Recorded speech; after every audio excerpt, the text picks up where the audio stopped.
First, I need to thank you for giving me the next 2, 3, 4 minutes of your life. And I hope that the story I'm going to tell you will inspire you to realise that no matter who you are, the situation you are in, that you can make change. You can make change in this world, because if I can, you can. Back in 2008, I was living in South Africa. I was training trainers. And I saw poverty. I saw a level of poverty that I was not comfortable with. I saw children begging for food, and having lived in the UK and been brought up here, I took for granted the level of privilege, healthcare system, of an education system, having emergency services, those kind of privileges that we don't really understand until we're in an environment where we don't see them or people don't have them. So to see children begging for food gave me a short, sharp shock to the level of privilege I've experienced. And what I wanted to do, what I knew I could do, was come back to the UK and affect a level of change that would provide opportunities for people to change their lives. We absolutely know that as parents, we have a responsibility to our children to provide them with the opportunities, and we say the opportunities we didn't have, but in reality we want to provide them with an opportunity to receive education, to grow and to have an opportunity to raise their own family, to succeed, to have a career. Those are our dreams of our kids, but there are people on the other side of the planet that would give their left arm, their right arm. In fact, what they would do is they would take their family and put them in a boat. They put them in a dinghy, their kids, their parents, their grandparents. They would put generations in a boat and risk their lives to cross the Mediterranean because their lives are so messed up and they lack the basic opportunity that we take for granted. And I saw this level of poverty when I lived in South Africa, and I decided I was going to use my experience in sales and marketing. I was going to use that to create an opportunity for these families, these communities, to achieve the most basic thing, and that's to put food on a plate.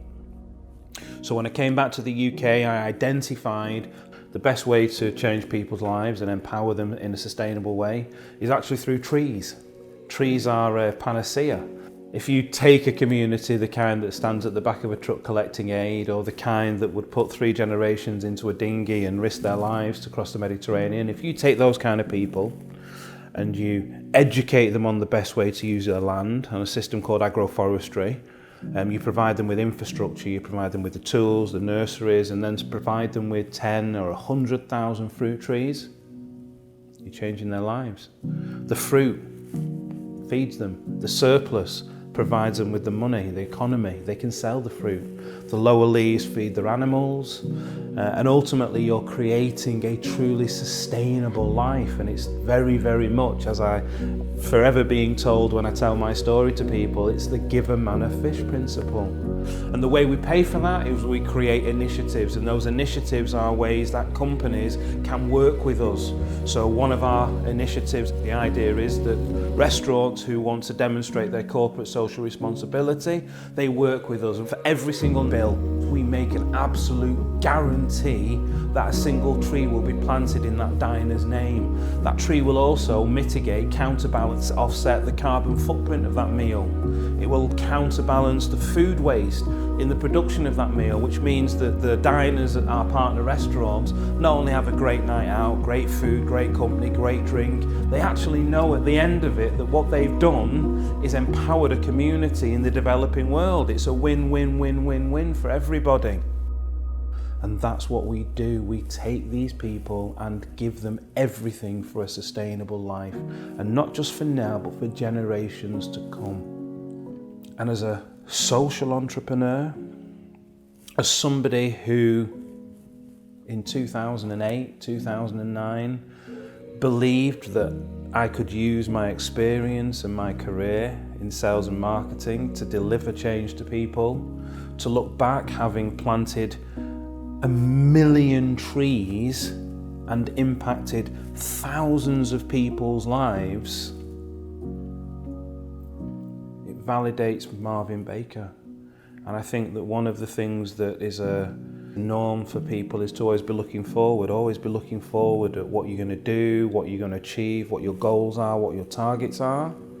And for me, hitting this milestone of planting 1 million trees has given me that opportunity to reflect and look back and realise that, yeah, do you know what?